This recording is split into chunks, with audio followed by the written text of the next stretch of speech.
Демографическая ситуация в стране характеризуется снижением рождаемости, переходом к малодетным и однопоколенным моделям семьи, высокой смертностью населения трудоспособного возраста, откладыванием вступления в брак, демографическим старением населения и в конечном счете снижением численности населения страны. В отношении текущей динамики, по данным Госкомитета Республики Абхазия по статистике, численность населения Абхазии в 2024 году составила 243 711 человек. В сравнении с 2020 годом она сократилась на 1713 человек. Число родившихся среди городского населения составило 696. Число умерших – 754 человека. Естественная убыль городского населения составила 58 человек. И только среди сельского населения число родившихся превысило число умерших на 68. Таким образом, по итогам 2024 года на нулевой естественный прирост удалось выйти благодаря сельскому населению. Суммарный коэффициент рождаемости на протяжении последних 5 лет удерживается на уровне 1,38. При необходимом 2,1 ребенка на одну женщину. Это означает, что поколение детей лишь на 75% замещает поколение родителей. Средний возраст матери при рождении первого ребенка 25, при рождении второго 27 лет. Существенное влияние на негативную динамику общих показателей рождаемости в последние годы оказывают изменения в поло-возрастной структуре населения. Доля женщин репродуктивного возраста 15-49 лет в общей численности населения страны в 2024 году составила 26,5%. Еще меньше доля женщин в наиболее активном репродуктивном возрасте 20-34 года. В 2024 году она составила 12,48%. Между тем, доля граждан старше 65 лет достигла в анализируемом периоде 14,7%. По международной классификации страна считается старой, если доля населения в возрасте старше 65 лет превышает 7%. У нас более чем двукратное превышение. Сдвиги в возрастной структуре окажут значительное влияние на рынок труда и будут определять повышение совокупной демографической нагрузки на экономику.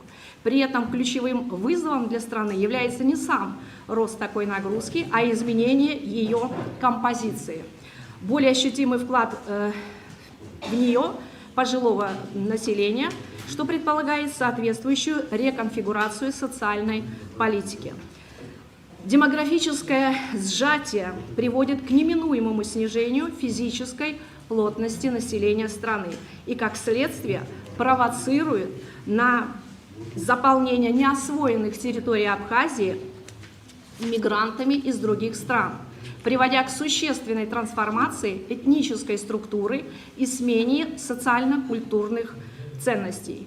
Иерархия последствий демографических угроз, определенная обобщенными рисками и охватывающая существующие и потенциальные вызовы от демографической напряженности, может быть представлена следующим образом. На первом этапе утрата исторически сложившихся демографических, социально-экономических и политических позиций. На втором – утрата части исконной территории проживания. И, наконец, на третьем – утрата государственности и суверенитета как крайняя форма проявления. Предупреждая дальнейшее уменьшение численности населения, не согласующееся с социально-экономическим развитием суверенного государства, важно задать позитивные векторы и целевые установки в демографическом развитии.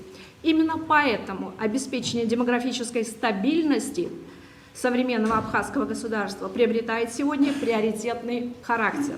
В этих условиях государство в последнее время предпринимает усилия активизировать демографические процессы, стремясь увеличить численность населения.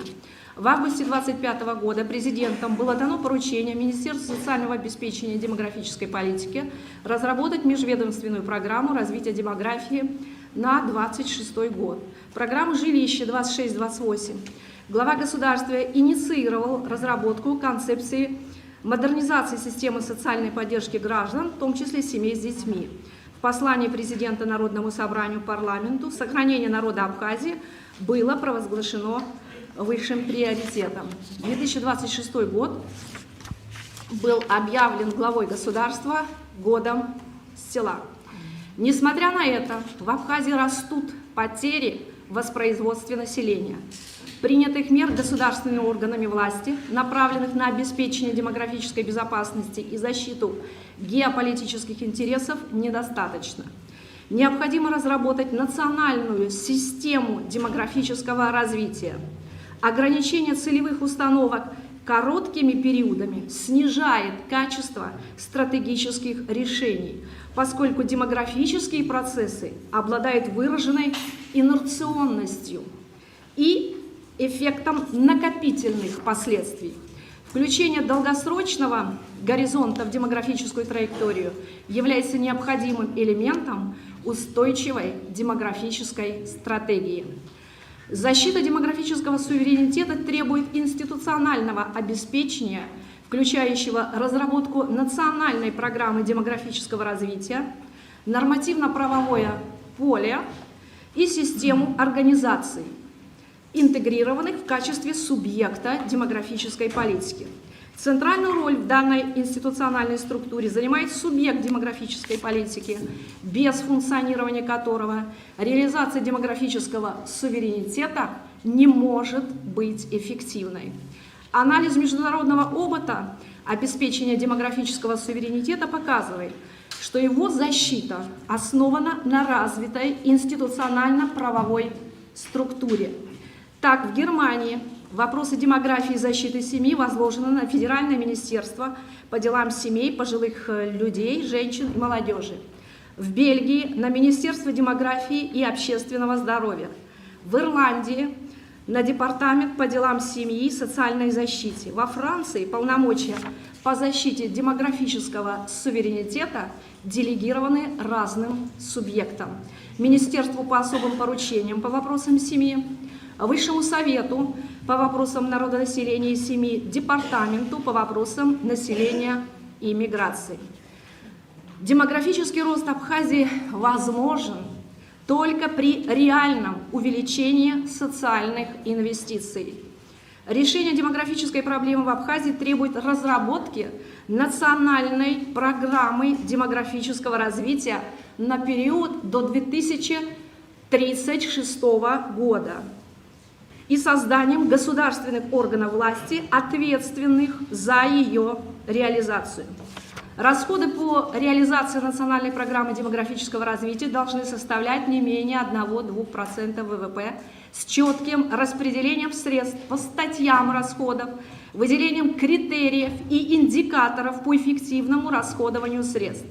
Национальная программа демографического развития Абхазии должна включать 3 направления: стимулирование рождаемости, поддержка семьи, улучшение здоровья, сокращение смертности населения и оптимизация системы расселения, регулирование миграции и стимулирование занятости населения. На основании вышеизложенного необходимо создать профильное ведомство Министерство демографического развития Абхазии, ответственное за разработку направлений государственной демографической миграционной политики, непосредственную реализацию, координацию и контроль деятельности государственных органов по реализации государственной демографической и миграционной политики. Целесообразно создать Совет по демографической политике при президенте Республики Абхазия с привлечением представителей всех заинтересованных министерств и ведомств, ведущих экспертов и ученых, представителей бизнеса и СМИ. Функции Совета должны заключаться в выработке концептуальных положений и предложений по реализации демографической и миграционной политики, координации всех заинтересованных структур в этой области. Необходимо провести конкурс районных программ демографического развития. По его результатам выделить средства на условиях софинансирования. Эффективные демографические программы могут стать модельными и внедряться в других районах страны. Требуется проведение всеобщей переписи населения, усовершенствовать систему сбора и обработки статистической информации по рождаемости, смертности и миграции. Нужно развивать систему сбора данных на основе новых источников информации. Важно учредить ежегодный общественно-научный всеабхазский форум по демографическим и миграционным проблемам как форму привлечения внимания к демографической проблематике и площадку для диалога власти, бизнеса, СМИ, общественности в данной сфере. В заключение хотелось бы привести слова выдающегося ученого Михаила Васильевича Ломоносова в трактате «Сохранение и размножение народа», что численность населения представляет собой огромное значение. И именно в населении состоит величество, могущество и богатство всего государства, а не в его обширности, тщетной, без его обитателей. Благодарю за внимание. Конечно, тема очень важная, а демографическая безопасность, она вообще выступает важнейшей компонентой национальной безопасности государства, как ответственная за процесс воспроизводства населения страны, как в количественных, так и в качественных показателях. Хотела бы обратить ваше внимание на то, что численность населения Абхазии у нас за 10 лет увеличилась, и общий прирост составил 691 человек. Но интересный факт, на который я хочу обратить внимание, это естественные процессы воспроизводства населения и миграционные процессы. То есть у нас миграционный прирост за данный период составил плюс 1162 человека. Соответственно, у нас получается, что мы получили за это время естественную убыль населения 471 человек. То есть практически весь общий прирост, который мы наблюдаем за эти 10 лет, он был обусловлен миграционным притоком. На следующем слайде национальный состав республики. Как уже было сказано, демографические процессы у нас характеризуются низкой рождаемостью и высокой смертностью. И сложившийся под влиянием низкой рождаемости регрессивный тип возрастной структуры населения, а это удельный вес населения старших возрастов превышает долю населения детей и подростков, не обеспечивает возможности ускоренного роста населения республики и приводит, как уже было выше сказано, к старению населения. Хотелось бы обратить еще на один важный момент. Это число браков в нашей республике и количество разводов. То есть вы можете увидеть, что за 10 лет у нас число браков снизилось более чем в 1,5 раза. Но при этом количество разводов увеличилось на 82%. Если сократить временной промежуток анализируемый и посмотреть по количеству разводов за 5 лет последних, то здесь рост почти в 2 раза. То есть вообще в демографической науке одним из существенных факторов, влияющих на конечное воспроизводство или, как мы говорим, конечную продуктивность брака, является возраст вступления в брак.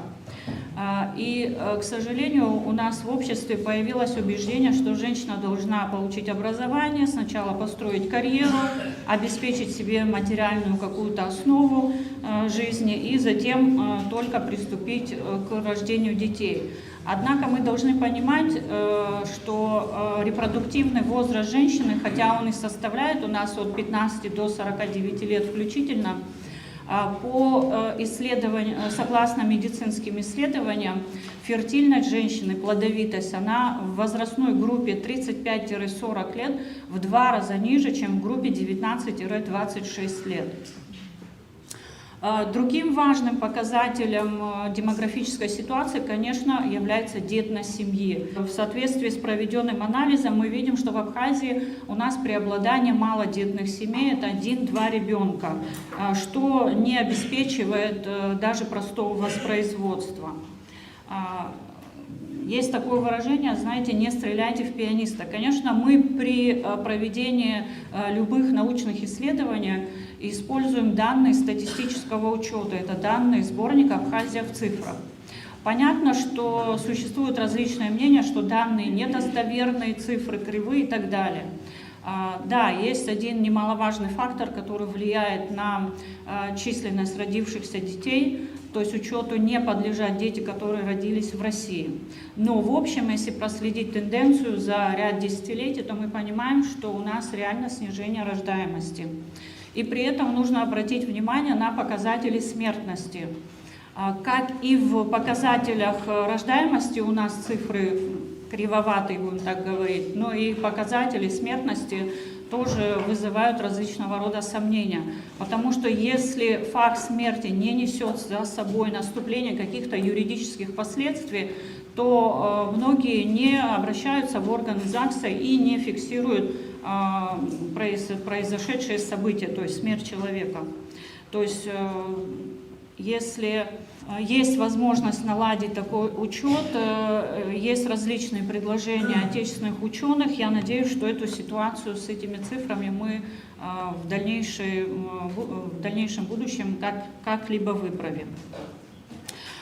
Если обратить внимание на исследования отечественных ученых, то по данным необходимо, чтобы в семейной структуре примерно 50% семей было с 3-4 детьми, 10% с 5 и более. То есть тут можно сделать вывод, что у нас не хватает 35% семей с 3 и 4 детьми. Но понятно, что в связи со сложившимися неблагоприятными условиями экономическими у семей снижается мотивация к планированию рождения ребенка. То есть нежелание родить ребенка – это итог влияния на репродуктивное поведение женщин различного комплекса факторов. Это неуверенность в завтрашнем дне, и безработица, и низкая зарплата, и отсутствие жилья, недостаточно материальной обеспеченность семьи. Однако необходимо отметить, что у нас за последние 5 лет в области демографии были приняты различного рода решения. Хотела бы отметить экономические меры, которые были приняты. Это введение пособия при рождении ребенка в размере 100 000 рублей, ребенка абхазской национальности. И в 2023 году Кабинет министров внес в межведомственную целевую программу развития демографии на 2024 год изменения. Теперь за 1-го, 2-го и 3-го ребенка будут выплачиваться 100 000 рублей, за 4-го и последующего 200 000 рублей.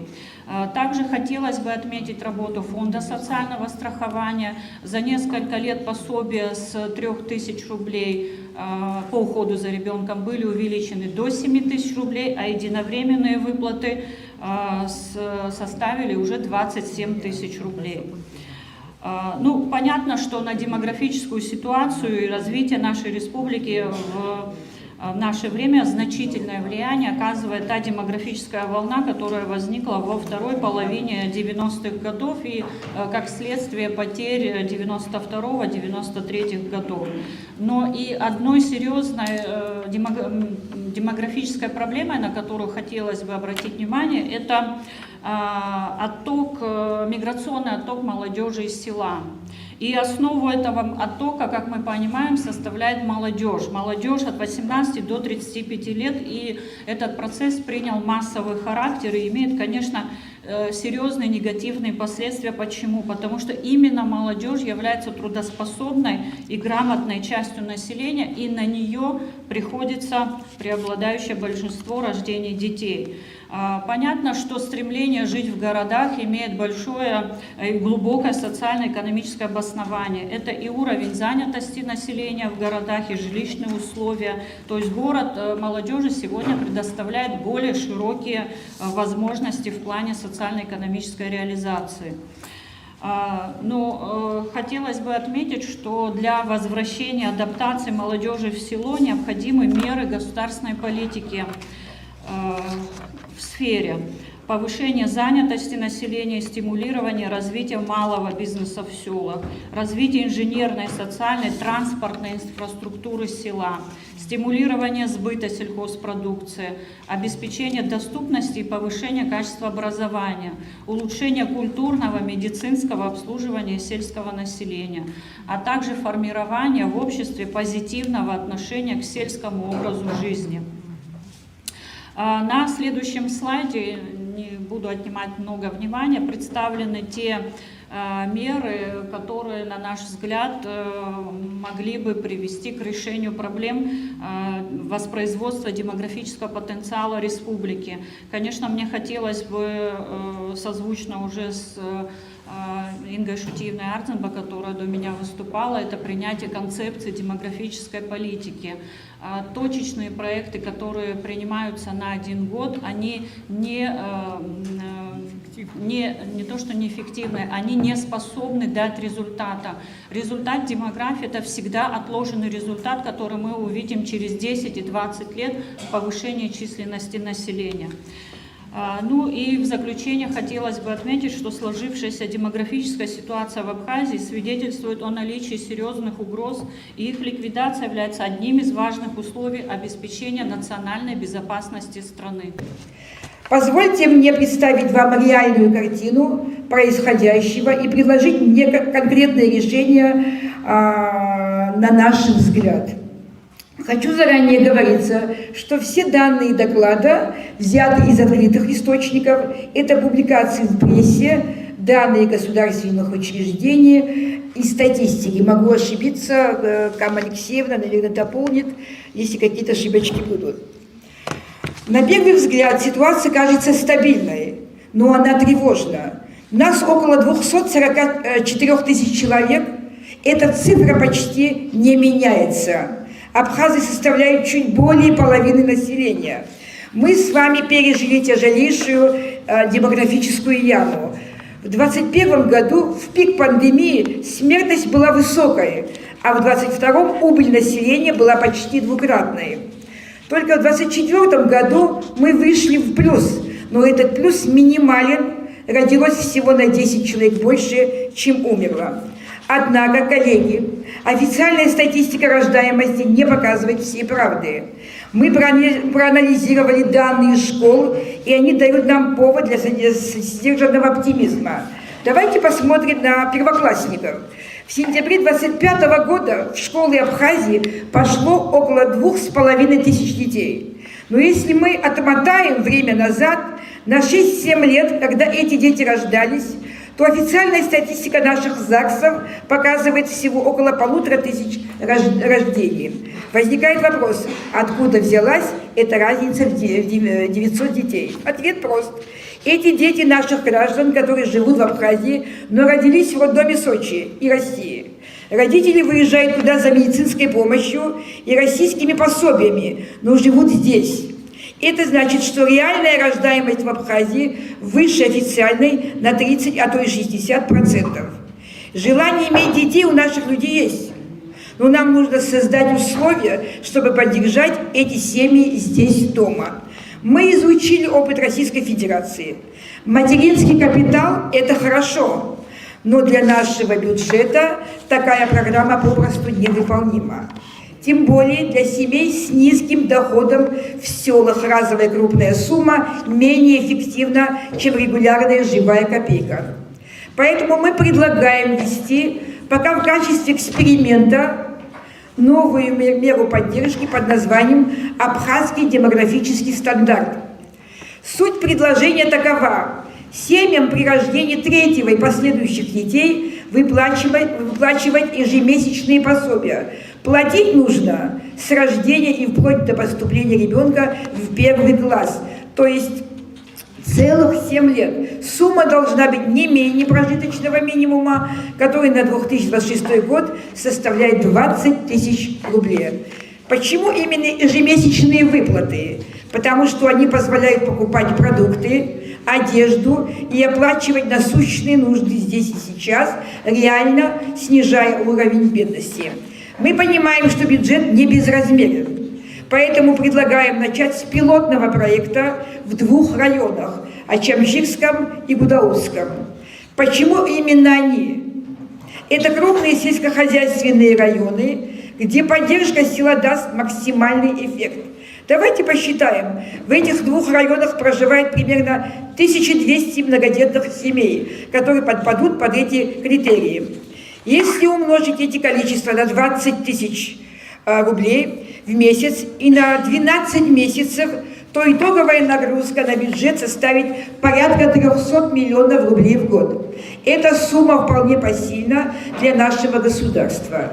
И это не просто трата, это инвестиция в 300 миллионов, которая пойдет напрямую в экономику села и, самое главное, будущее наших детей. Если мы хотим наполнить смыслом год села и работу нового комитета по демографии, мы должны перейти от слов к таким конкретным финансовым инструментам. Возникает экономический вопрос. Почему мы предлагаем именно такой формат – 20 тысяч ежемесячно, а не копируем полностью российский материнский капитал с его разовой крупной суммой? У нас есть 3 веских аргумента. Во-первых, это борьба с текущей бедностью, так называемый эффект полного холодильника. Российский опыт показывает, что маткапитал отлично решает стратегические задачи, вроде покупки жилья, но он не решает проблему бедности сегодня. Многодетная семья в селе сталкивается с нехваткой денег на самое необходимое, а ежемесячная выплата гарантирует, что дети будут сыты и одеты каждый день. Это снимет у родителей страх перед завтрашним днем, который является главным тормозом рождаемости. Во-вторых, это адресная поддержка села и наша демографическая безопасность.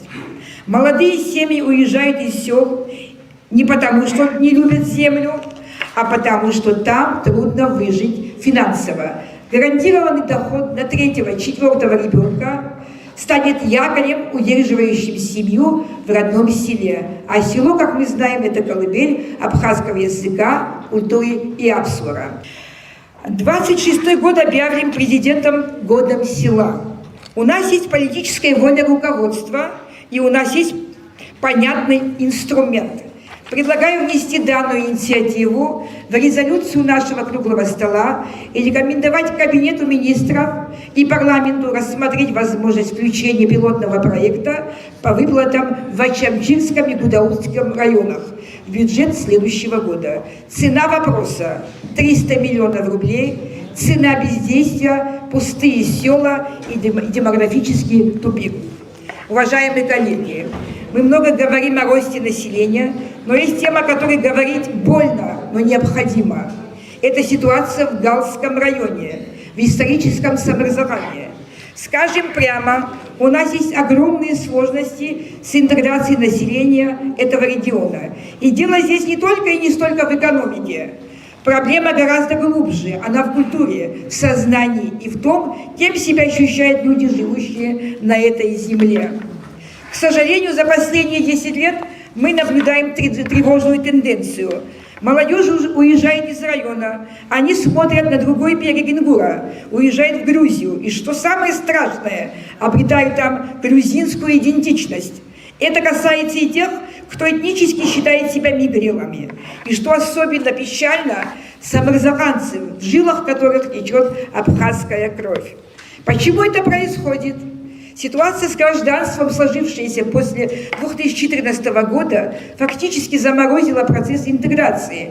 Мы словно остановились на полпути. Молодые люди, не видя четкого сигнала от нас, выбирают ту идентичность, которая им доступна и понятна там, за границей. Недопустимо, чтобы этот процесс продолжался. Мы не можем просто наблюдать, как наши дети становятся чужими. Что нам нужно сделать? Нам нужен единый стандарт государственной политики. Стандарт, который объединит всех граждан Абхазии в один народ. И начать нужно с самого главного символа – принадлежности человека к роду и стране, с фамилии. Посмотрите на наши паспорта. В них до сих пор царит разнобой. Мы пишем имена и фамилии в разных транскрипциях. Более того, многие наши граждане, и абхазы, и самарзаханцы, носят фамилии искаженные чуждыми нам окончаниями «ая», «ия», «ава». Эти окончания размывают наш единый народный массив. Они искусственно делят нас. У нас есть прекрасный пример того, что нужно действовать. Вспомните работы наших многоуважаемых ученых Валерия Еремеевича Гвардия и Вячеслава Чирикова. Они проделали колоссальную работу по топонимике. Благодаря им у нас есть словари, где названия наших городов и сел указаны исторически верно. Мы вернули своим землям их исконные имена. Теперь пришло время провести такую же работу с именами людей. Нам необходимо унифицировать написание фамилии. Не должно быть такого, чтобы представители одного и того же рода писались по-разному. Кто-то Зухба, а кто-то Зухбая и так далее. Это один род, одна кровь, и фамилия должна звучать одинаково, гордо по-абхазски. Наше предложение заключается в следующем. Во-первых, поручить нашим лингвистам, нашим ученым разработать единый стандарт написания фамилии. Убрать названные истории чужеродные суффиксы и вернуть фамилиям их исконный абхазский вид, как на кириллице, так и на латинице. Во-вторых, этот стандарт должен быть принят парламентом как закон. И в-третьих, это самое важное, внедрение этого стандарта мы должны начать именно с Галского района, с исторического Самарзакана. Это не насилие над личностью, это возвращение памяти. Наши дети и внуки не должны быть разделены последствиями грузинского переселенстроя. Они должны осознавать себя единым народом, живущим в одной стране. Только такая государственная политика поможет нам вернуть молодежь.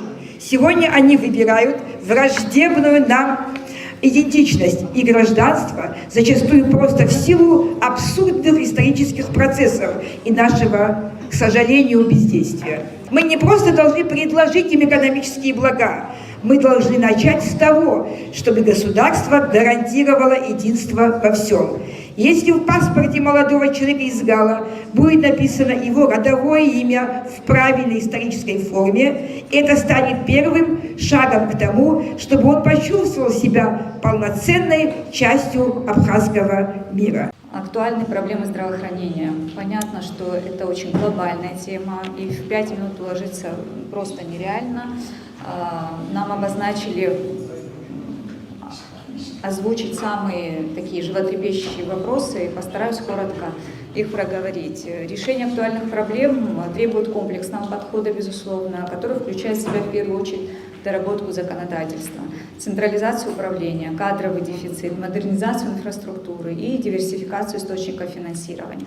Кадровый дефицит, он всем известен, и проблема кадрового дефицита в нашем здравоохранении стоит, к сожалению, достаточно остро. Это дефицит и для детского населения, и для взрослого. Например, для детского населения нам остро не хватает реаниматологов, анестезиологов, неврологов, онкологов, кардиологов, ортопедов.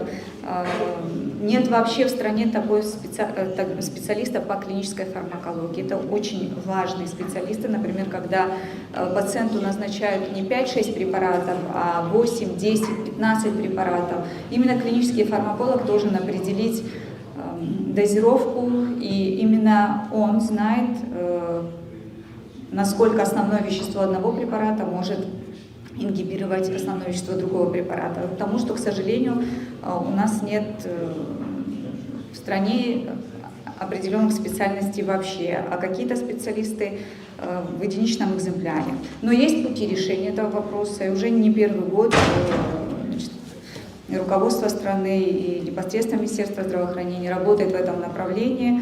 Значит, целевое обучение. На целевое обучение сегодня выделяется 20 миллионов бюджета. На наш взгляд, это не самая большая сумма. Надеемся, что она будет нарастать, но то, что это уже работает и есть, тоже дорогого стоит. Сегодня 55 студентов учатся за пределами Абхазии по нужным специальностям и 48 ординаторов. Часть из них возвращается, часть вернется, но остро будет стоять потом вопрос штатных единиц. К сожалению, несколько лет тому назад, и вы этот вопрос тоже, я думаю, многие об этом слышали, что были сокращены штаты в системе здравоохранения, и возвращаясь, нужные специалисты, возможно, не будут трудоустроены в должном количестве. То есть этот вопрос остро тоже будет стоять в перспективе, мы надеемся, что он будет решен.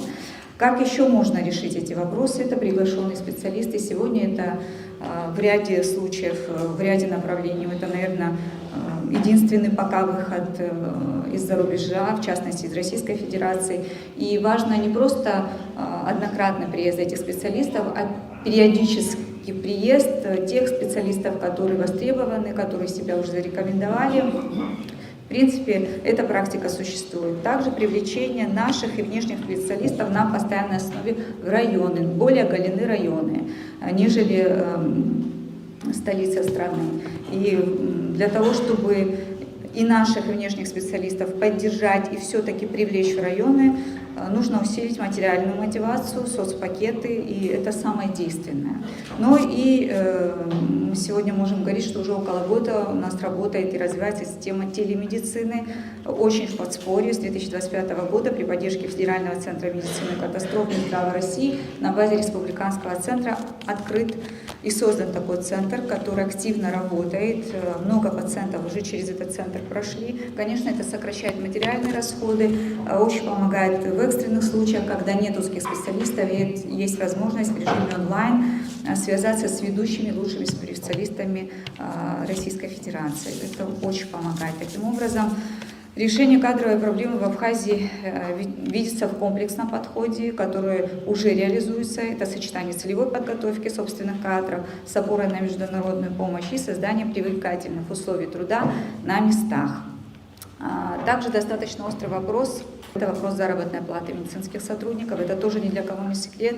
И повышение зарплат медикам в Абхазии обеспечивается за счет комбинации внешнего финансирования и внутренних реформ. Система ежегодной индексации уже стала устойчивой практикой. Переход к дифференциальной оплате возможно с 2026 года.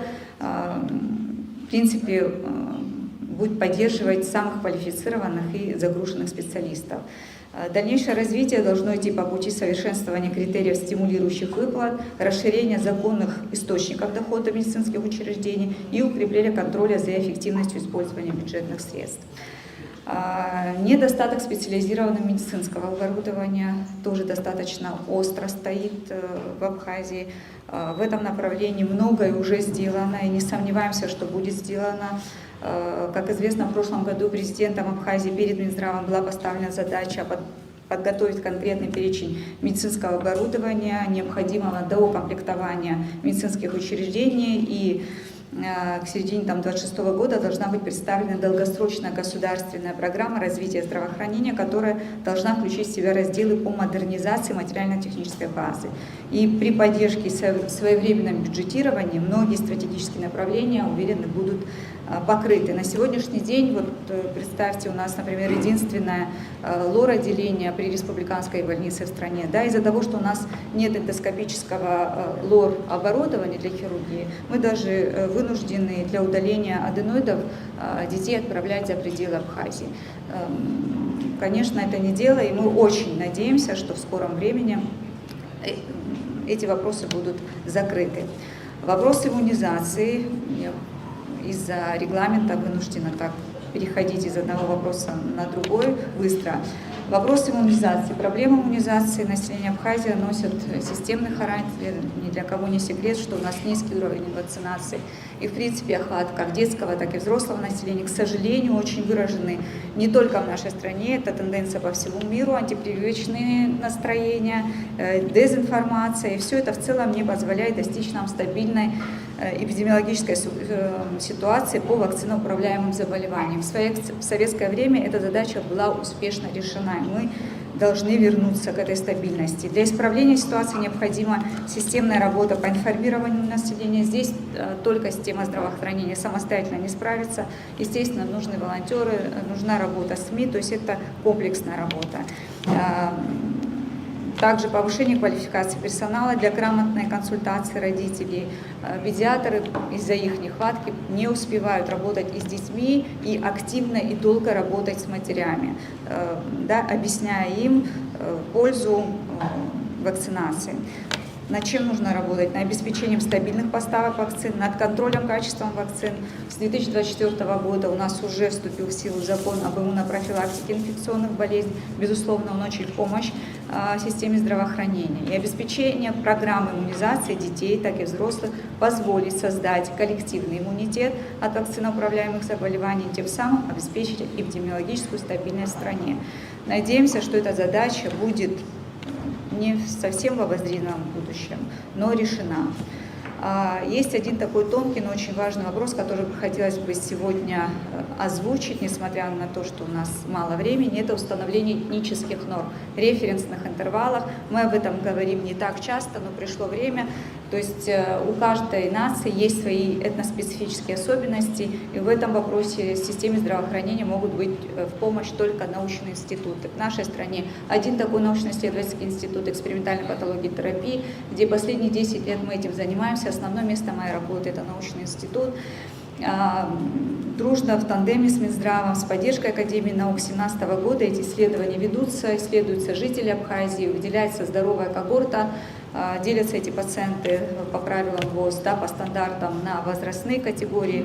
И, в принципе, за все эти годы уже большая работа проделана. Мы надеемся, что за последующие 2 года мы сможем уже реализовать большую часть поставленных задач и установить собственные пределы норм для гематологических, биохимических, гемостазиологических, иммунологических нормативов. Просто пример вам приведу. Всем вам известно, чтобы было понятнее, о чем я говорю, например, те же лейкоциты, всем вам известные, которые там повышаются при разных воспалительных, вирусных снижаются, бактериальных повышаются, но нормы сегодня от 4 до 11. Так как это общая норма, это больше европейские нормы, мы сегодня используем, к счастью, уже автоматические анализаторы, и в них заложены нормы от 4 до 11. При том, что для нашей популяции, как оказалось, характерна больше норма верхняя граница до 9. То есть, когда мы видим пациента 11-12, для нас это уже не норма. Но в то же время у врача норма до 11. То есть для нас очень, это, с точки зрения предиктивной медицины, об этом можно очень долго говорить, очень нужное направление, которое мы обязаны развивать, поэтому установление собственных этнических норм очень важный вопрос, который нам позволит со временем перейти к этой персонализированной медицине. Следующий вопрос глобальный – это создание эффективной системы менеджмента качества здравоохранения. Это задача более высокого порядка, да, чем просто закупка оборудования, повышение зарплат и так далее. И в Абхазии эта система находится на стадии активного формирования. На что нужно делать аспекты? Это нормативно-правовое регулирование, разработка и внедрение порядка оказания медицинской помощи, стандартов оснащения, клинических рекомендаций. Мы должны иметь собственные клинические рекомендации. Вот в прошлом году были определены, год работали коллеги над тем, чтобы по артериальной гипертензии с учетом наших особенностей, наших возможностей определить и иметь собственные клинические рекомендации. Это огромная работа, кадров не хватает, но она, к счастью, ведется. Привлечение экспертного сообщества, лицензирование, аккредитация медицинских учреждений. Очень важный, острый вопрос, потому что сегодня аккредитируют и лицензируют только частные учреждения. Это неправильно, мы должны идти по пути других стран, да, не придумывая здесь велосипед, потому что и медицинские государственные учреждения, и каждого сотрудника должен проходить аккредитацию, и главный врач будет понимать, что если какой-то из его сотрудников не пройдет ее, не будет соответствовать стандартам, то его медицинское учреждение не сможет выполнять медицинскую помощь в полном объеме. Инвестиции, инфраструктуры, в них вкладывать. И очень важный здесь вопрос – это подготовка управленческих кадров, то есть менеджеров здравоохранения. На сегодня делается аспект, то есть главный врач, заместители главных врачей должны быть, безусловно, хорошими врачами, но главная их задача – это правильный менеджмент, экономика, в общем, правильное руководство. Таким образом, создание системы медицинского менеджмента качества в Абхазии – это сложный процесс, успех которого будет зависеть от последовательной реализации нормативных решений, углубления экспертного сотрудничества с внешними коллегами и, что самое важное, от подготовки управленцев нового типа. Завершая, хочу отметить, что глобальный вопрос – это централизация системы здравоохранения. Это самый стратегический вектор реформы, о котором Министерство здравоохранения и министр здравоохранения говорит уже не один год. И в отличие от предыдущих тем, это не латание дыр, о которых я только что говорила, кадры, зарплата, оборудование. Это уже централизация, призвана изменить саму архитектуру управления. И в этом вопросе Минздрав должен быть регулятором. Сегодня вы знаете, что часть района, то в каждом районе есть центральные районные больницы. Они подведомственны администрации. В каждой администрации есть свое бюджетирование. Возьмем, например, Творчальский район и Гагрский. Несопоставимые, да, возможности Гагры и Творчили. Почему, там, скажем, Творчильская больница должна страдать больше? У них, например, есть автоматическое оборудование, которое давно им приобрели, но они не могут купить реагенты, потому что реагенты вообще не заложены. Нет статьи на реагентику, да. То есть если была бы другая вертикаль и если бы была бы централизация, можно было бы равномерно помогать всем и решать общие глобальные вопросы. Также для того, чтобы централизация была реализована, безусловно, ключевым фактором успеха станут политическая воля, подготовка управленческих кадров, успешное завершение разработки государственной программы развития здравоохранения и завершение доработки закона о здравоохранении. Я ничего не готовил, никакой речи, не являюсь представителем какого-то института или чего-то. Я пришел сюда, меня пригласили поделиться своим личным опытом и своим взглядом на эту ситуацию. В первую очередь, наверное, хотелось бы сказать, что я считаю, что болезнь, зависимость, что это именно болезнь, а не какой-то порог, да, и что к зависимому человеку нужно подходить как к больному человеку и пытаться его лечить, помогать ему, не пытаться его как-то ограничить в чем-то и так далее. Я чуть нервничаю, извините. И каждое вот такое интервью, мне кажется, у моей мамы забирает несколько дней жизни, она каждый раз говорит: Надир, перестань уже давать интервью. Но я считаю своим долгом делиться своим опытом, который я прошел. И спасибо большое за поддержку. Мне бы хотелось тут рассказывать, как мы там Азамат песню придумали и так далее, но сегодня я в другом плане немного.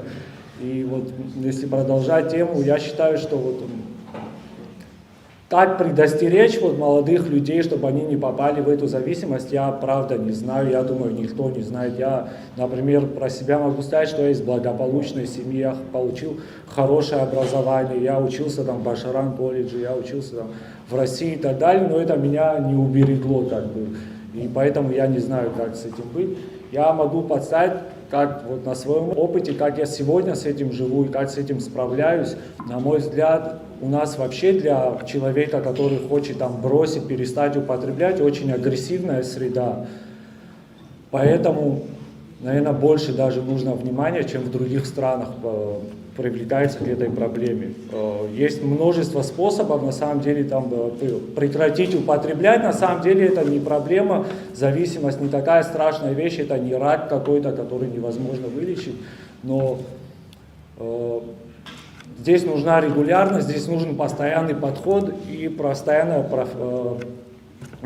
ресоциализация, социализация человека, интегрирование его там в общество. Есть, например, я вот на своем опыте могу сказать, что я вот, правда, все способы бросить употреблять и начать новую жизнь я все перепробовал, начиная от всех клиник, всех жертвоприношений, всех клятв, менял работы, места. На самом деле все перепробовал, пол только не поменял, мне кажется, остальное все пробовал. И ничего не помогало, да, и вот пока как бы я попал потом в сообщество анонимных наркоманов, есть такое сообщество, для тех, кто не знает, это не коммерческое, а мировое сообщество. Это про людей, которые собираются каждый день и обсуждают проблемы, делятся своим опытом. В Абхазии проходят сейчас в 4 городах, в Гагре, в Гудауте, в Сухуми и в Ачамчире проходят эти собрания на каждодневной основе, где собираются ребята, я в том числе, собираемся и держим друг друга, как-то поддерживаем, делимся своим опытом, делимся силой, верой и надеждой. Да? И мне кажется, что вот мы здесь все сидим, да, за круглым столом, все это круглый стол подразумевает то, что мы здесь все равны, да, так получается в этот момент. И также мы на этих собраниях тоже садимся и также, как за круглым столом, делимся с друг другом опытом. И мне кажется, что вот элементарные такие вещи, как там наказывать зависимого человека, я ни одного зависимого человека не знаю, которого на 15 суток посадили или на год, или на 2, или на 3, его жизнь как-то в лучшую сторону изменилась. Его жизнь меняется зависимого человека только в худшую сторону. Мне кажется, что человеку, мне, например, выбор давали, мне вот шанс давали, несколько десятков раз, и только с такого-то раза я зацепился.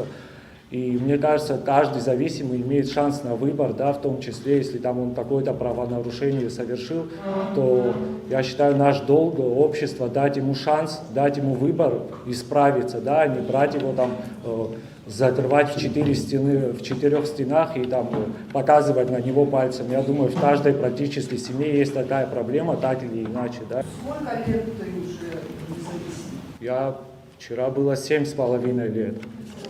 Вот. На самом деле очень много у нас ребят в каждом городе, которые в ремиссии находятся, которые обрели новый путь в жизни. Я в том числе, мне еще очень повезло, что я там смог себя в какой-то степени в творчестве реализовать. Очень много ребят, которые каждый в своей сфере смог себя реализовать.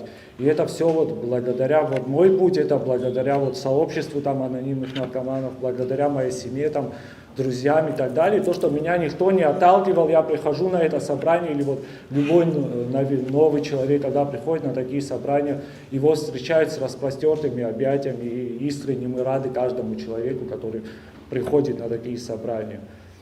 И, наверное, это больше всего и подкупает то, что люди делятся не в теории. Я вот, в теории я вот сейчас могу до утра здесь рассказывать, что помогает, что не помогает и так далее. И не факт, что это большая часть из этого не работает, это так и останется теорией. А когда люди делятся своим опытом по-настоящему, которые проживали это не в теории, я не обесцениваю психологов, врачей и так далее, но помощь одного зависимого другому несравнима ни с чем другим, ни с какой другой помощью. И вот по поводу, постоянно заканчивать буду, вот для меня, я считаю, что самая главная проблема у нас, например, это социализация зависимых людей, ресоциализация их, да. То есть бросить наркотики, там, алкоголь, любые вещества на самом деле не так сложно. Очень сложно не начать заново их употреблять, да, и вот это главная проблема, потому что человек там выходит допустим, из детокса, из нашей наркологии, он трезвый, да, но он не знает, куда себя деть, как жить ему эту жизнь, как и я не знал, как там, будучи трезвым, приходить на плакание, на дни рождения, как жить каждый день, как в солнечную погоду жить, как в дождливую погоду жить и так далее. Для этого всего нужна какая-то ресоциализация, какое-то интегрирование в обществе таких людей. И я считаю, что да, это нам всем под силу. Я считаю, что каждый там это мы можем долго еще обсуждать. Я думаю, и должны это обсуждать. И надеюсь, кому-то моя информация будет полезна или какой-то опыт мой. Тема, касающаяся самурзаканских абхазов, она не новая, она давнишняя. Разговаривая с многими общественными политическими лидерами, организациями, все едины во мнении, что да, этот вопрос нужно решать. Вот я принес статистику, даже по селам, вот 18 сел, и в каждом селе у нас фактически проживание по хозяйственным книгам одна цифра, по факту у нас уже другая. У нас люди постепенно все уходят, и эта тенденция только растет. По школам, 19 школ содержим в Гальском районе, 7 детских дошкольных учреждений. С 2020 года у нас учащихся в школах было около 3000, 3058 человек. На сегодняшний день уже 2451 ребенок у нас учится в школе. Выпуски, количество выпусков было в школе в 2020 году, 259 детей оканчивали 11 класс. На 2025 году 213. И вот так все меньше у нас уменьшается. У нас люди уходят. Главная тенденция в том, что в основном, где человек не видит, родитель, что его дети, его чада в этой стране не будет легитимным, настоящим гражданином, конечно же, любой человек будет искать, куда уйти и где его ребенок будет уже настоящим полноценным гражданином. Это касается и абхазских национальностей, и не абхазских, все вместе. Касающиеся абхазских фамилий, вот я слышал мнение от предыдущего оратора, что вот мышление должно быть абхазское только в этом случае. Ну как быть с фамилиями Арзенбая, например? Как быть с Маргани, Акиртава, Делба, Тушбая, Анчабадзе, Царакбая, Басария, Ласужбая и многие. Эти все исконные абхазские фамилии, в которыми люди, когда принимался закон, когда парламент принял, был президентом сейчас нехорошее слово толпами скажу, но большими группами приходили они в администрацию, когда же заработает этот закон, у всех было огромное желание, но в законе, наверное, Лана Будовна потом скажет, да, там небольшая погрешность получилась, это было по инициативе депутатов, в обществе это понимается, но, как говорится, ВОЗ и ныне там. Вся ситуация у нас по пенсионному обеспечению у нас 6393, это содержит государство. У нас по дотациям и субсидиями содержит республика, и средства Российской Федерации идут основным категориям. Мы большой, огромный объем работы делаем, но в итоге по окончанию школ детям не дается ничего, и, конечно, становятся гражданами других любых государств, но только не нашим. Считаю так, что, если говорить о мнениях, ребенок, родившийся в нашем роддоме, прошедший наш детский сад, окончивший школу, проживающий более века родители, должны быть наши граждане, независимо от национальности. Это первое. Второе, если говорить, мы сейчас, если говорим об этнических абхазах, то вот Тимур Хутович говорил, и тут все говорили около 5 с чем-то тысяч. Это те, у кого хотят и могут вернуть. О процедуре, если говорить, процедуру прописывает законодатель. В процедуре будет ясно зачитывание Конституции, каких-то определенных норм, знание небольшого языка и далее, и далее. И все это мы делаем не сейчас и не на сейчас, а на будущее будем это делать, чтобы создать там будущее для этих людей. Ведь там есть озеро Бибисир, это где были расстреляны люди, которые отказывались изменять свои фамилии. Гальцы туда на охоту даже не ходят. Оно находится в лесу, там в сезон охоты и утки, и все, как говорится, такое, но туда вот у них табу, вот там наши расстрелянные, наши предки, мы туда не ходим. Люди с традициями, люди наших кровей, менталитета, всего-всего. Но у нас, и у людей такое мнение, что у нас какая-то негласная политика, чтобы как-то отсюда всех выживать. Я объясняю, да нет такой политики. Просто вот такая политическая турбулентность, все бывает, потерпите, ждите, но это ждите уже больше 5 лет, 6, я говорю, с 16-го года или с какого года. Вот такие проблемы людям создали. Далее, когда было принято решение о лишении гражданства и паспортов, у людей просрочились документы. Теперь, чтобы заявиться и получить хотя бы вид на жительство, ему говорили, пойди туда, получи паспорт соседнего государства, возвращайся сюда, подними по хозяйственную книгу, что ты житель, и ты получишь вид на жительство. В основном большую массу народа сами толкнули для этого, чтобы они у нас стали гражданами Грузии или других государств. Да, по неволе. А сейчас даже те, кто хочет освободиться, эта процедура непростая, и она очень сложная, вы все про нее знаете, и потому очень хотелось бы, чтобы дали людям возможности для тех, кто хочет, те, кто видит будущее в этой стране, чьи дети видят тут будущее, чтобы мы дали им такую возможность. Вот обращаясь к законодателям, депутатам парламента, к обществу, если мое мнение будет услышано, я говорил бы об этом. Вот у нас было создано, Тенгиз Шукриевич тут был, да, член общественной палаты, он занимался в свое время обществом самурзаканских абхазов. Все вводные, все данные собирали они, очень долгое время они аккумулировали, собирались людей, вот 47 фамилий абхазских, которые были в этом обществе. На сегодняшний день я даже не могу сказать, кто в этом обществе, сколько осталось, сколько нет, и вообще, насколько это самурзаканское общество живет, само общество, вот это юридическое. Мне на данный момент неизвестно, потому что уже более 5 лет мою бытность, руки опустила и так машет рукой, ой, нас все равно не примут, мы все равно нас считаются мы чужими. И мы все это делаем. Да, понимаю, что говорите, надо говорить на языке, давайте шанс дадим будущему, шанс дадим детям. В противном случае у нас там получится, будущее будет у нас очень плохое, глядя на сегодняшние политические глобальные реалии, у нас произойдут очень нехорошие вещи, и даже не хочу их озвучивать. Потому нам надо, чтобы на территории должны и быть, и жили. Это наши люди, живущие в своих домах, очагах, они наши граждане, и у них ответственность согласно нашей Конституции и наших законов.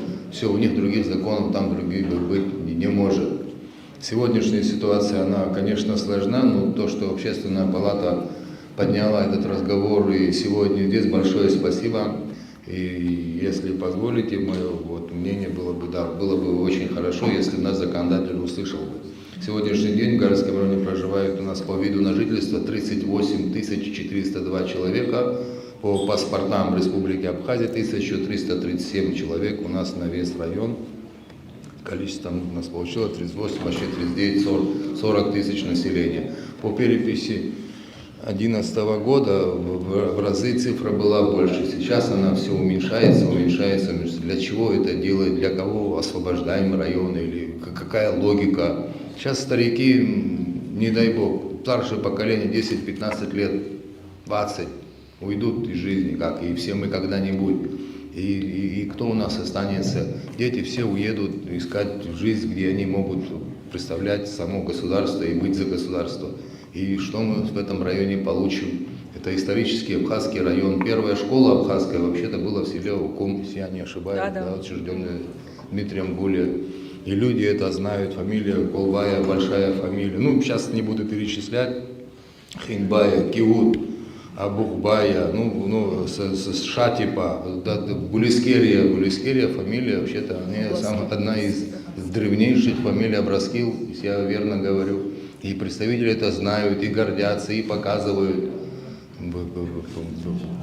свое на сердце. Мы хотим тут жить, хотим умереть здесь, хотим, чтобы наши дети были в Чагах. Все понятно, но надо людям дать шанс тем, кто хочет. Я тоже говорю, это не насильственное, это не давление. Кто понимает, кто хочет быть в нашей стране, в нашей республике, должны будут пройти определенную процедуру. Вот такое вот мое мнение.